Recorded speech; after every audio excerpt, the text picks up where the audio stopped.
Olá, bem-vindos a mais essa nossa conversa aprofundada baseada nas fontes de vocês. Hoje, vamos dar uma olhada no nome que talvez passe meio batido lá em Gênesis, Madai. Isso mesmo. Ele está lá, né? Filho de Jafé, neto de Noé. Mas o curioso é que esse nome que parece secundário está ligado a um povo, os Medos, que, nossa, não só montou um império como foi super importante para a história e profecias bíblicas. Exatamente. O material que a gente analisou hoje vai fundo nisso, sabe? Ele traça essa linha desde Madai, lá no contexto pós-dilúvio de Gênesis, até chegar nos Medos, na união com os persas. Formando um império gigante. Um império enorme para a época, sim. E a análise conecta essa genealogia da Bíblia com registros históricos, com arqueologia. É bem interessante. Então, a nossa ideia aqui é tentar entender por que essa conexão Madai-Medos é tão relevante. Tipo, como um nome lá na tabela das nações de Gênesis 10 vira história de verdade, né? Uhum. Influencia o destino de Israel, cumpre profecias. Vamos seguir essa pista e ver onde ela nos leva, explorando como a Bíblia e a história secular acabam se encontrando de um jeito bem legal. Para a gente começar, é bom situar no tempo, né? A gente está falando do período logo depois do dilúvio. Aquele recomeço que está lá em Gênesis capítulo 6 a 9. Certo, a reconstrução do mundo. Isso, a humanidade recomeçando com Noé e os 3 filhos, Sem, Cã e Jafé. Madai vem da linha de Jafé. Jafé, ele é interessante. É tido como pai das nações gentias, né? Quer dizer, os povos não israelitas, que foram mais para o norte e oeste da Mesopotâmia. Isso. E tem aquela bênção de Noé, em Gênesis 9:27, né? Que Deus ia engrandecer Jafé e ele habitaria nas tendas de Sem, que, bom, gerou muita discussão sobre o significado disso. Muita interpretação, sim. E também lembramos dele pelo respeito ao pai, né? Naquele episódio da embriaguez de Noé. Jafé e Sem tiveram uma atitude respeitosa. Verdade. E além de Madai, Jafé teve outros filhos que também deram origem a povos importantes no mundo antigo, né? O material dá uma pincelada nisso. Dá sim, é. Essa linhagem se espalhou bastante. Gomer, por exemplo, o pessoal associa aos Cimérios, povos ali da região da Europa, Anatólia, atual Turquia. Uhum. Javã é o nome hebraico para Grécia, então ancestral dos gregos, dos jônicos. Magog, segundo o historiador Joséfo, seria ligado aos citas, aqueles nômades guerreiros do norte. Ah, sim. E tem Tubal e Mesequer, também ligados a povos da Anatólia, que aparecem juntos lá em Ezequiel. E Tiras, que é o mais misterioso, que talvez os trácios ou povos do mar. Nossa, é bastante gente. Mas o nosso foco pelo material é Madai. Ele está listado lá em Gênesis 10, versículo 2, naquela famosa Tabela das Nações. Você pode explicar rapidinho o que é essa tabela? Claro. A Tabela das Nações, Gênesis 10, é fascinante. É como se fosse um mapa antigo, sabe? Um mapa etnográfico e geográfico do mundo na visão bíblica. Certo. Ela detalha como os descendentes dos filhos de Noé, Sem, Cã e Jafé, teriam se espalhado e formado as nações que os antigos hebreus conheciam. É a forma bíblica de explicar de onde vieram os povos. E Madai está lá, filho de Jafé. E o ponto central da nossa fonte é que isso não é só uma lista. A conexão é direta. Madai é o ancestral dos Medos. Essa é a ligação-chave que o material explora. Mesmo que Gênesis 10 não liste os filhos de Madai, a tradição histórica e a linguística apontam para ele como um ancestral que deu o nome, o epônimo. O epônimo. Isso, aquele que dá o nome ao povo. Essa conexão é que destrava a importância histórica de Madai.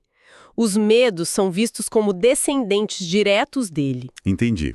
Então, quem eram esses Medos descendentes de Madai? Onde e quando eles entram em cena? Olha, os Medos foram um povo antigo, de origem indo-europeia. Isso quer dizer que a língua deles faz parte daquela grande família linguística que inclui o persa, o sânscrito e muitas línguas da Europa. Ah, certo. Eles se fixaram numa região montanhosa a oeste e sul do Mar Cáspio. Essa área ficou conhecida como Média, que hoje é em grande parte o Irã. A capital deles era Ecbátana. Eles começaram a ganhar força ali pelo primeiro milênio antes de Cristo. E quais são as provas que o material traz para essa ligação tão forte entre Madai, de Gênesis, e os medos da história? O artigo mostra que várias coisas convergem. Primeiro, a língua. O nome hebraico Madai, Madai, é foneticamente muito parecido com o jeito que os próprios persas antigos chamavam os medos. Madai. Realmente é quase igual. Mas tem mais coisa além do nome? Tem, sim. As fontes históricas ajudam muito. O Flávio Joséfo, aquele historiador judeu do primeiro século... Sim, conheço. Antiguidades judaicas. Isso. Ele é bem direto nesse ponto. Ele diz que os descendentes de Madai eram chamados de Medians pelos gregos e que depois esse nome virou Medos. E a literatura rabínica também segue essa linha. E a própria Bíblia, depois de Gênesis 10, ela ajuda a reforçar isso de alguma forma? O material fala disso? Fala, mas de um jeito implícito. Os livros posteriores, tipo Isaías, Jeremias, Daniel, não dizem os medos que vieram de Madai, mas eles começam a falar dos medos como um poder real, um reino, um exército. Ah, como algo estabelecido. Exato. O fato de os medos surgirem como uma nação importante mais tarde, sem outra origem bíblica para eles, sugere que a ancestralidade em Madai, lá de Gênesis 10, era algo já assumido. Sabe? A Bíblia parece partir dessa conexão como um dado. Entendi. Então temos um nome em Gênesis que dá origem a um povo real, os Medos, que por sua vez formam um império.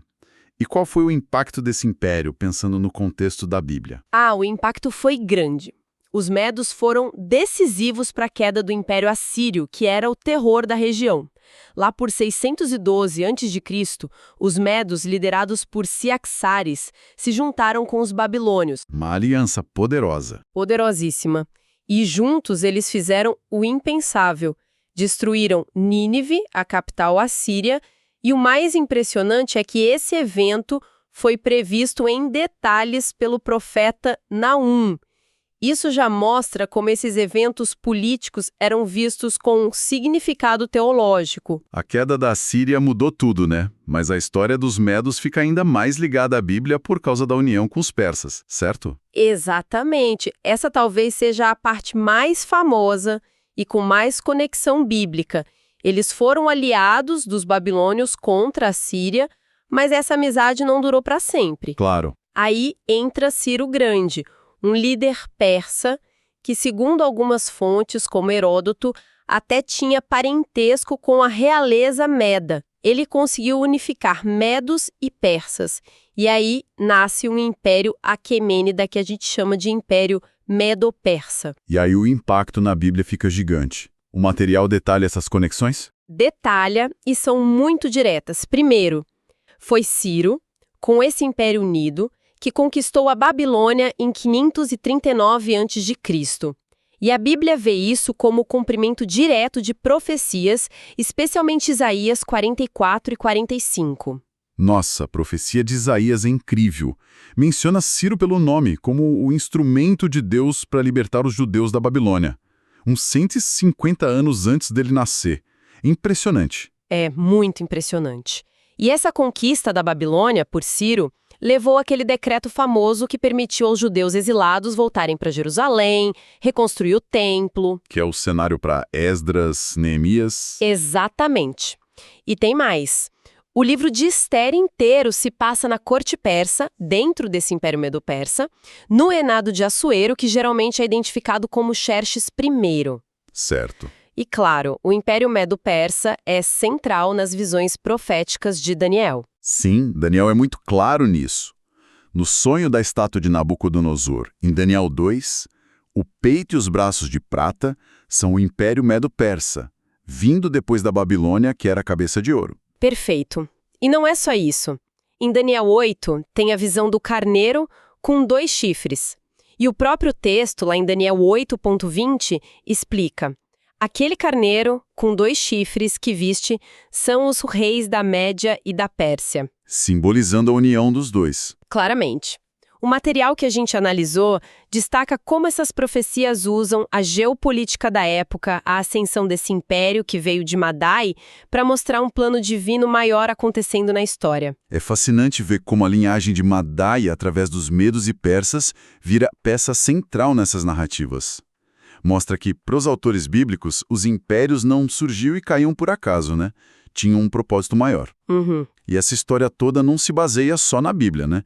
O material fala de confirmações fora dela. Sim, e isso é fundamental para dar peso histórico à coisa toda. O artigo cita várias fontes de fora.